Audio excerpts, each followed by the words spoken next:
Thank you very much. It's a great pleasure to be here this afternoon and to share with you my understanding of the philosophy of nonviolence and how it can be effective in peacemaking. We need to understand that nonviolence is not simply the non-use of physical force, and nonviolence is actually personal transformation. Unless we incorporate that in our own thinking and our life and our attitudes, we cannot really become nonviolent. It's not like we can flip a switch and at one moment we are violent and the next moment we are nonviolent and go back and forth. We have to make a choice between the culture of violence that dominates us today, that dominates every aspect of our lives today, or the culture of nonviolence. And as I said last night, the culture of violence tends to bring out the worst in human beings.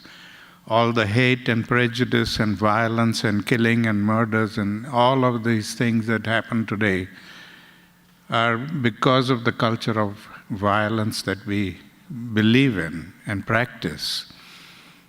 What we need to do is to change it to the culture of nonviolence, because that is what brings out the best in human beings. All the goodness and love and respect and understanding. And if we can have respect and love and understanding dominating our lives and our thinking and our relationships, then we would really have peace in this world. My grandfather believed that we did violence in many different ways, that the only way we can understand the depth and breadth of the philosophy of nonviolence is by first understanding the depth and breadth of violence that we practice. So violence is not simply the physical violence that we commit or we see and witness every day, but it's all the passive violence, the non-physical violence that we commit all the time, consciously and unconsciously. And it's become so much a part of our culture of violence that sometimes we don't even recognize it as being violent. And it's only when we make that introspection and find out how we are contributing to violence in society that we will then be able to change that and make it non-violent.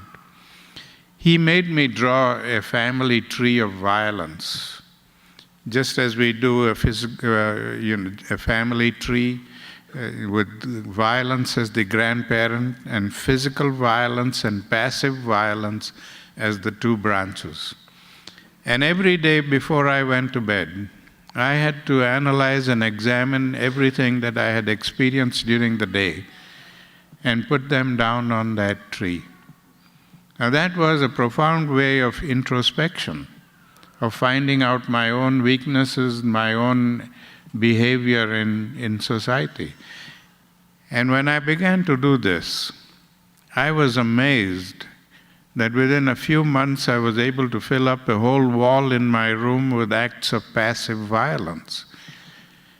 And passive violence constituted of everything like discrimination, oppression, suppression, economic, political, social, cultural, religious, the wasting of resources, the overconsumption of resources, the hundreds and hundreds of things that we do where we don't use any physical force and yet we hurt people.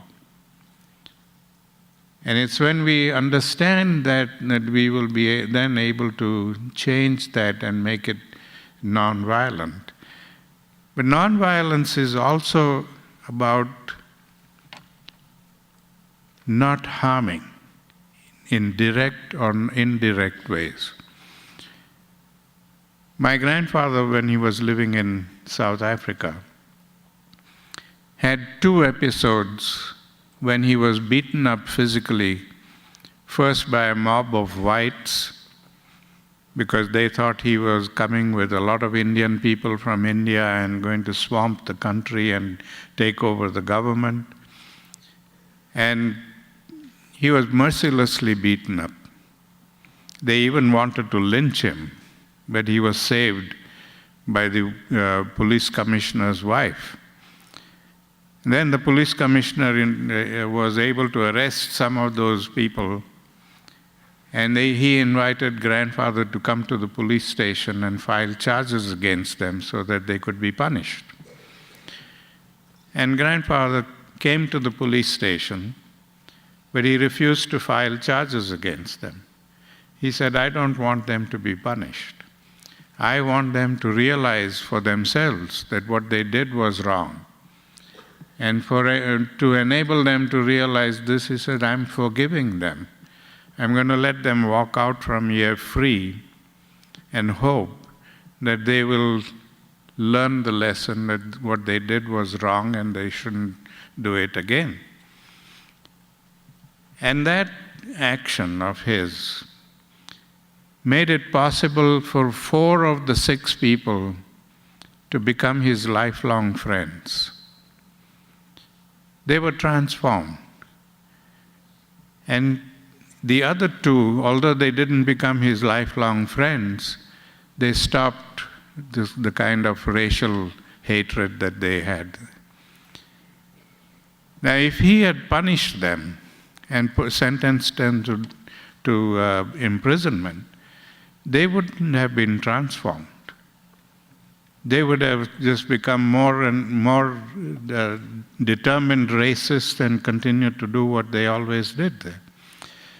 So the lesson from that is that when somebody attacks you, we should not retaliate with the same measure. Like Dr. King said, that violence does not end violence, it only multiplies it. Similarly, hate does not end hate, we only multiply hate when we respond to hate with hate. So we need to find a different way of responding to situations like this. I had a similar instance once, and this was way back in 1969. I was forced to live in India because when I came to India in 1957, after my father died, I had gone there to immerse his ashes, and the intentions were that after immersing his ashes and meeting all my relatives, I would come back to South Africa. But I decided to stay for a little longer in India and speak with my family, my uncles and aunts, and find out what I should do after my father died, whether I should continue the legacy that he left behind of fighting apartheid, or whether I should do something else. And during that time, I had a severe attack of appendicitis and had to undergo surgery. And I fell in love with my nurse. And when I started trying to court her, she refused to meet me. She refused to talk to me, saying that this is unethical for medical personnel to have relationship with patients, so don't even think about it. So when I got out of the hospital, I said, "I'm no longer your patient." And even then she resisted for a while, and then finally she relented and she agreed to come and see a matinee movie with me and have an early dinner, and then I would bring her back to the hospital. And we agreed to meet outside a theater at 3 o'clock in the afternoon because the matinee show started at 3:30. So I was there punctually at 3 o'clock. And I waited and waited, and she didn't turn up till 5:30. And I thought that she was not coming because she had some medical emergency, and in those days we didn't have cell phones and we didn't have communications as easy as it is today. So she couldn't tell me, and so I just kept waiting and waiting. And when she came at 5:30, she was so sure that I wouldn't be there. And she could be then happy that, she didn't have to go through with this date. But she was shocked to find me there sitting.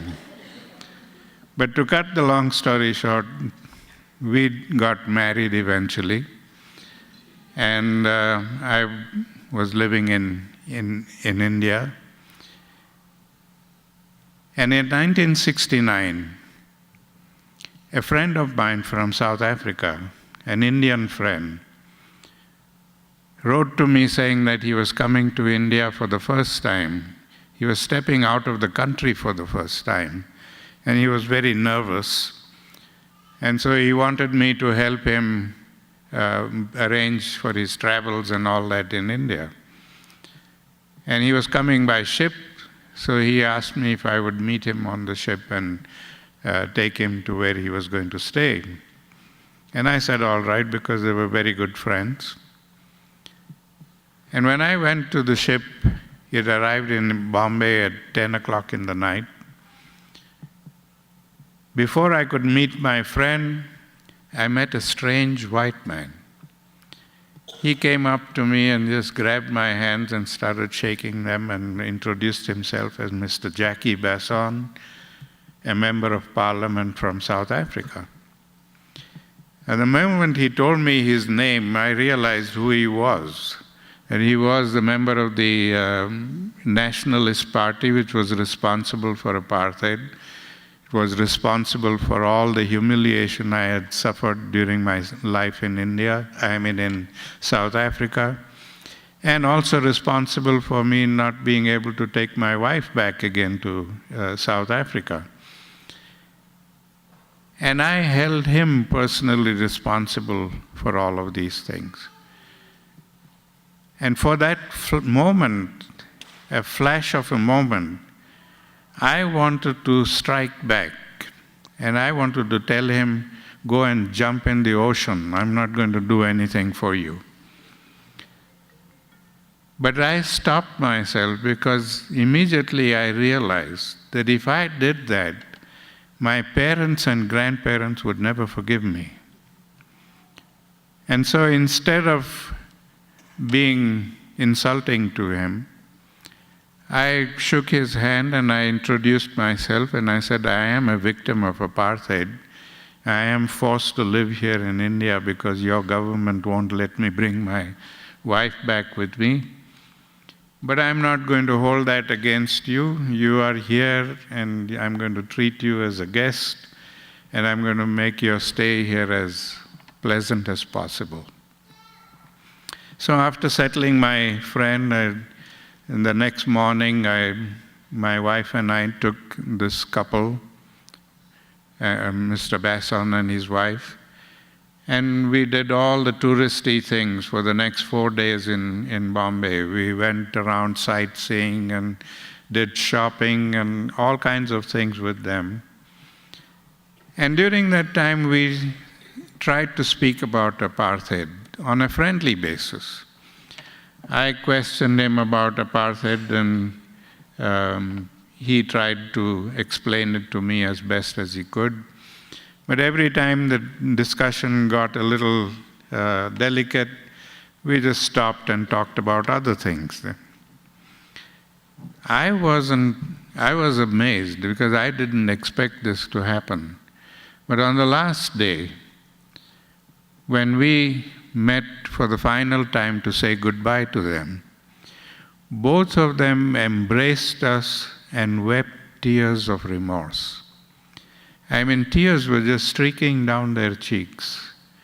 And both of them confessed to us is that you have opened our eyes and we realize how bad apartheid is. And that we are making you a promise that we're going to go back to South Africa and fight apartheid. And I was still a skeptic then, and I said, I told my wife, I said, let's not be carried away by this. Because these people have a habit of coming out of the country and saying one thing and going back and doing another thing. So let's wait and see whether they really mean it or they were just saying it to make us feel happy. Well, I followed his political career for the next 6 or 7 years, and I must say the man was completely changed. He not only fought apartheid and spoke against apartheid so vehemently in South Africa that he was thrown out of his party, he lost his elections as member of parliament, but he didn't give up his fight against apartheid. And that's when I thought of the power of nonviolence. That if I had insulted him as I wanted to initially, would I have changed his mind? He would have just gone back as a racist and said, these damn Indians deserve what they get. But by that response of love and respect that my wife and I were able to show them, transformed him. And that is the power of nonviolence. We can transform the worst opponents if we approach them with love and respect and understanding instead of fighting back an eye for an eye. There are many episodes like this where we can make a difference in the world, make a change in the world. One of the concepts of the philosophy of nonviolence is trusteeship and constructive action. Now, what grandfather meant by this was that each one of us acquires a talent through our education or through inheritance or whatever it is. We acquire a talent that we think we own, and therefore we use that talent for our own personal gains rather than to help society. We don't own the talent. We are trustees of the talent. And as trustees of the talent, we should be willing to give that talent to other people, to use the talent for other people as much as we use it for ourselves, which means giving, sharing. But giving and sharing in a constructive way. We do give and share today. We do support a lot of charities, and we send money to many programs. Some of them are very good, but some of them are not. Some of them cripple the person receiving it more than it helps them. And that is not what we should be doing. You know, when I was growing up in South Africa with my parents, and I was a toddler then, and just started going to school at the age of 7. And there were a lot of little African children from labor class, people who were laboring on plantations and farms, and being paid a pittance. They were in absolute poverty. And these children were living in rags and had never had the opportunity of going to school or anything like that at all for generations. And they would come to our home because my mom used to sell milk and curds, yogurt, and sometimes vegetables and all that to them for very nominal price. Sometimes she would bring clothes from her friends in the city and put a little price tag on them, 3 cents or 5 cents or something like that. And one day I asked my mother, I said, why do you charge them this kind of a nominal fee for these things? I mean, 3 cents, Why 3 cents? And she said, they have self-respect. And I don't want them to feel that they're getting charity for nothing. I want them to feel respected, that they have paid for what they are getting. And that was the key to the whole thing, that when we give something to people out of charity, we are oppressing them and destroying their self-respect and self-confidence instead of rebuilding it. When a person lives in oppression, whether it's economic oppression or a political oppression or whatever, the first things that they lose is their self-respect and self-confidence. They come to believe they are useless, they cannot do anything for themselves, they have to depend on others or on society for handouts. And that's where the constructive action comes. That we have to do things constructively to help them rebuild their self-respect and self-confidence. So I used my mom's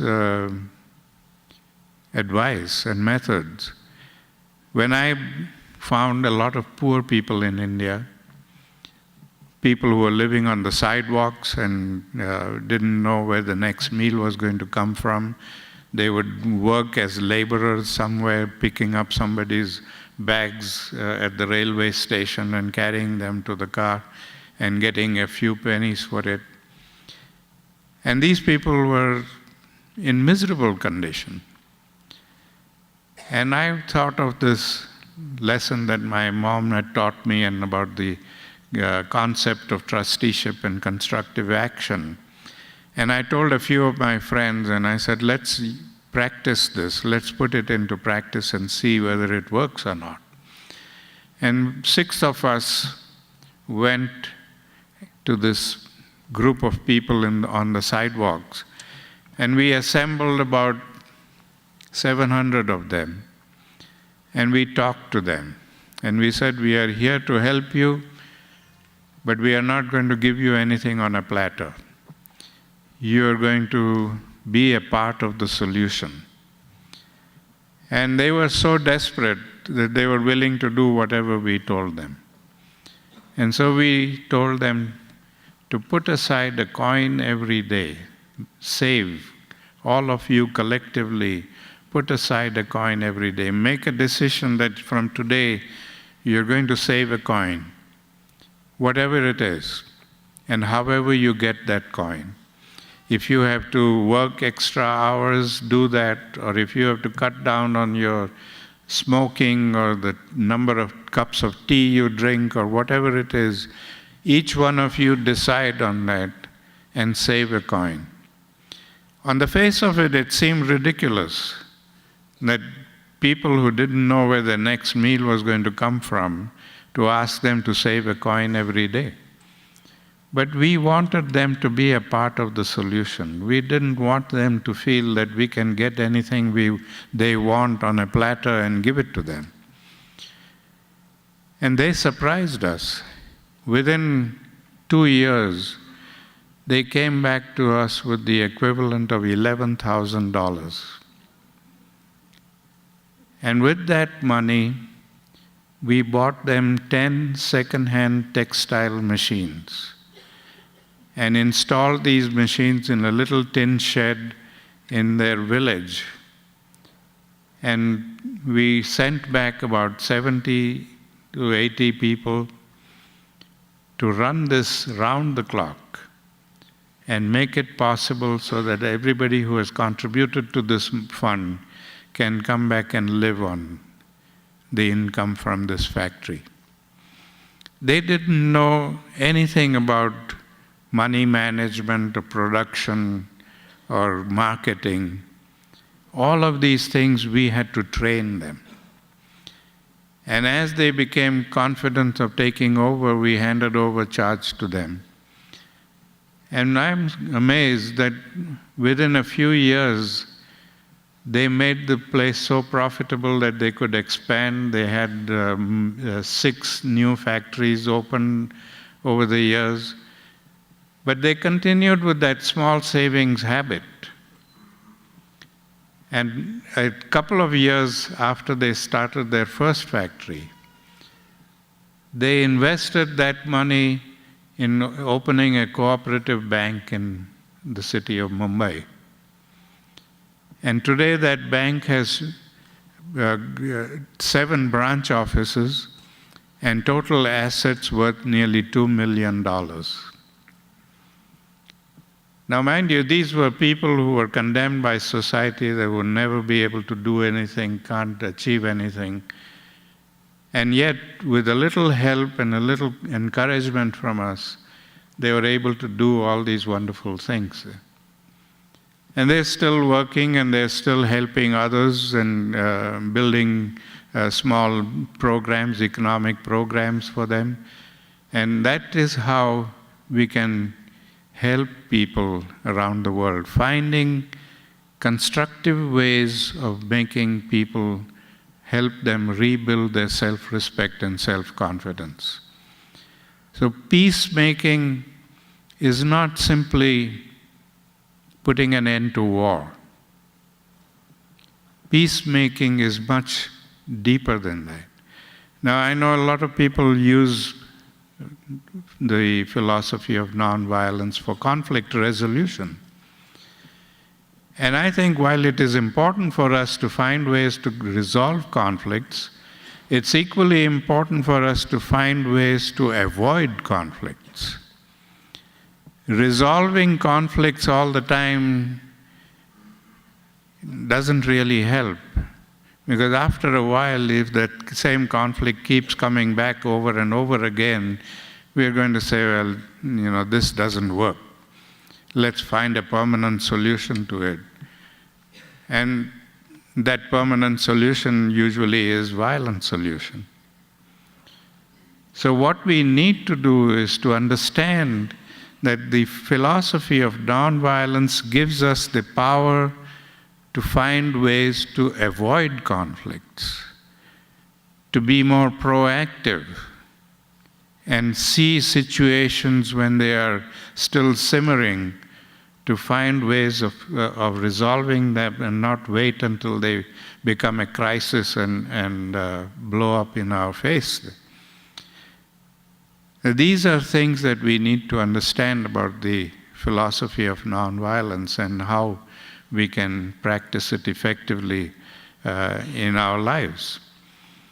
Recently, I found one day traveling in a train in India, in the city of Mumbai. I was reading a book,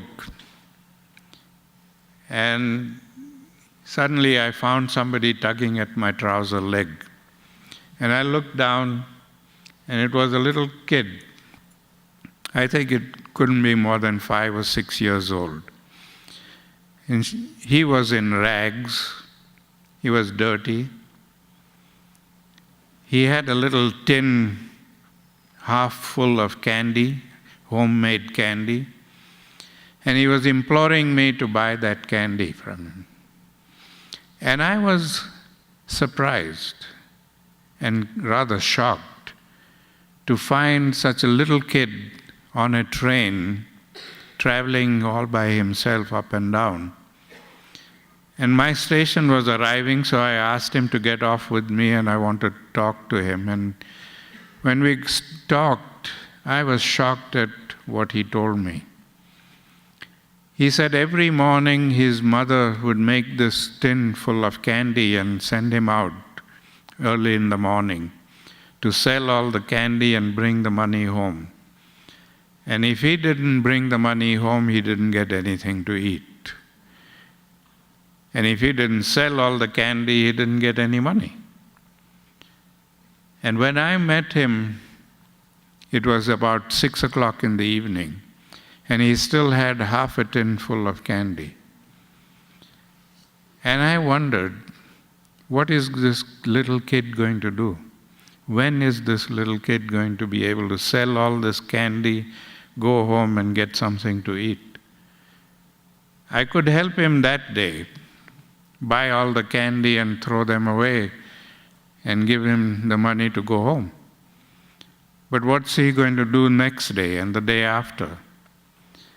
And that's when I decided there has to be a more permanent solution to this. And the permanent solution, I thought, was to rescue these children and eventually to rescue the families and lift them out of poverty. Give them a helping hand, a constructive way of getting out of poverty and making something of their life. So we began this program, which is mainly funded by me. We began this program in India, and today we have almost 700 children whom we are feeding and clothing and giving them some education, just nominal education, how to read and write and so on. They are being taught under a tree because we can't afford to build classrooms. And the teachers who are coming there are volunteers from the local college who come and spend a few hours every day to teach these children. Hopefully, eventually, we'll have enough money to be able to lift the whole families, to have a vocational training school so that we can lift the whole families out of poverty and make it possible for them to live in a better way. But that's a long-term project. In the meantime, all the funding that I am able to raise and provide for this is going in the administration of these 700 children, and of which about 50 of them are orphans, and we have to find a shelter for them too. So we have them in residence, and it's a massive problem. I mean, there are millions of children all over the world who are suffering in this kind of neglect. And these are little things that all of us can do. I was at a school in Portland, Oregon, a middle school, and when I spoke to them about this program of mine, all the kids came up to me afterwards and they said, "We want to do something to help. What can we do?" And I told them, I said, you get pocket money from your parents every day, and you usually spend that pocket money for something frivolous and something that you don't really need, but just because you have the money, you spend it. If you decide to save half of that pocket money and put it aside to help some poor kid somewhere, it'll make a big difference in somebody's life. And I left it at that, and I was amazed. About 6 or 7 months later, when the principal of the school sent me a check for $6,000, which these kids had collected from their pocket money. And that went towards helping these kids. And I think about that on larger scales in universities and colleges like this, that we are wasting money and wasting things all the time, every day. If we stop wasting that, and if we stop spending money unnecessarily, put aside a little coin jointly, every one of us, imagine the amount of money we can collect and make a difference somewhere in the world. Not necessarily in India, but in Africa and other places, even in our own country here. And these are things that all of us can do. It's very easy for us to do. It just needs that commitment and the compassion to do it. Just a few coins every day can make a difference in the life of some child somewhere. And we make a difference in a way that is useful and leads to ultimate peace. A lot of the conflicts that we face today is because of the disparities that exist in the world. The poor are getting poorer and the rich are getting richer. It's happening in India. When I see every year when I go to India, I see two different types of India. And the disparities between them are growing wider and wider. So we need to do something to stop this and make a difference all over the world. And we can all do it. Thank you.